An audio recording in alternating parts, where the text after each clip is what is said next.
नमस्कार। अपना जो क्लास 10th इंग्लिश मीडियम का जो फर्स्ट पार्ट था उसके अंदर हमने फॉर्मेशन ऑफ लोकसभा पढ़ा था। तो आज हम शुरू करेंगे अपन फॉर्मेशन ऑफ राज्यसभा। तो अपन ने जो भी लोकसभा के फॉर्मेशन में पढ़ा था वो राज्यसभा के फॉर्मेशन में है, बस कुछ एक डिजिट्स चेंज है, बाकी सारा मैटर वो है। वो ही आपको 6 पॉइंट याद करने।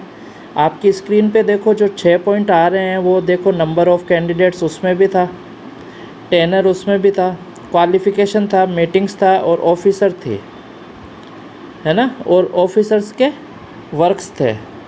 तो इसके अंदर देखो क्या है, अपन लोकसभा और राज्यसभा दोनों को मिक्स करते हुए इस क्वेश्चन को सॉल्व करने की कोशिश करेंगे।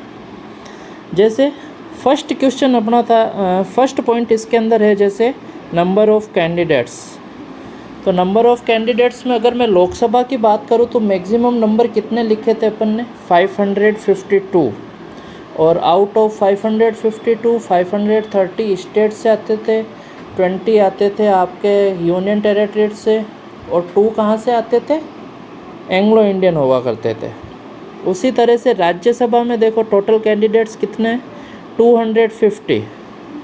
और इन 250 को है ना वोट कौन देता है, देखो लाइन समझे, there are 250 maximum candidate in Rajya Sabha which are elected by state MLA.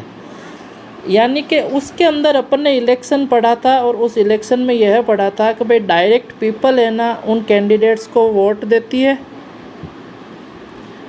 कौन सी प्रोसेस के थ्रू देती है, यूनिवर्सल एडल्ट फ्रेंचाइजी प्रोसेस के थ्रू।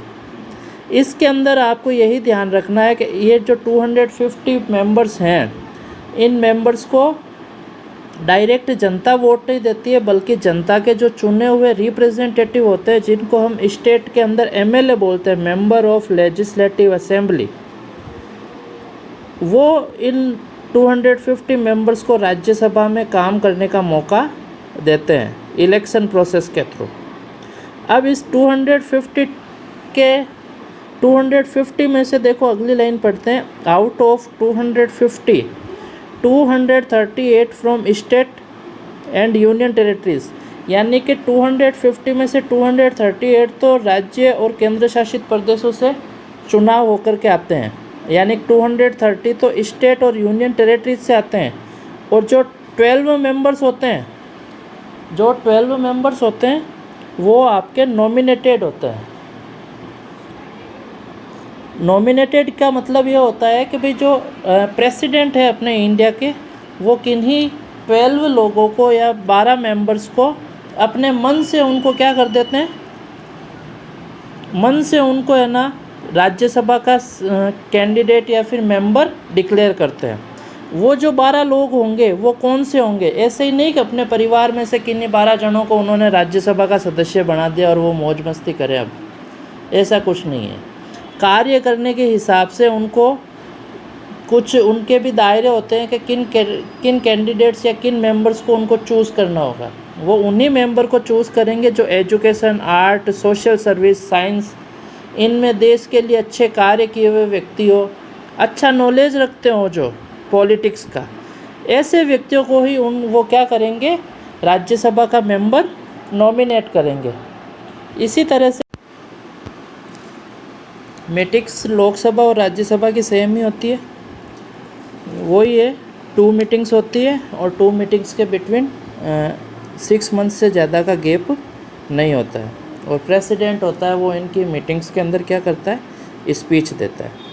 इसी तरह से ऑफिसर्स के अंदर, उसके अंदर है ना स्पीकर हुआ करता था, इसके अंदर अपन चेयरमैन बोलेंगे और डिप्टी चेयरमैन। जो चेयरमैन होगा, जैसे लोकसभा के अंदर जो स्पीकर हुआ करते थे उनका तो क्या होता था, इलेक्शन होता था उन्हीं के अंदर में से, उन्हीं 552 में से किसी एक को स्पीकर बना देते थे और एक को डिप्टी स्पीकर बना देते थे। लेकिन यहाँ थोड़ा सा बदलाव ये है कि जो चेयरमैन होता है वो फिक्स होता है, यानी कि चेयरमैन जो इंडिया का उस टाइम में जो वाइस प्रेसिडेंट रहेगा वो राज्यसभा का चेयरमैन पोस्ट पर रहेगा। और चेयरमैन के वही काम है जो लोकसभा में स्पीकर के होते हैं, लॉ एंड ऑर्डर मेंटेन करना, ये सभी। तो इस सवाल को आप बहुत ही इजी क्वेश्चन है, इस सवाल को आप सोल्व करेंगे और कॉपी के अंदर करेंगे, समझेंगे दोनों सवालों का डिफरेंस करते हुए। लोकसभा और राज्यसभा में कुछ एक अंतर है, एक तो टेन्योर है वो लोकसभा में 5 ईयर्स का है और राज्यसभा में 6 ईयर्स का है।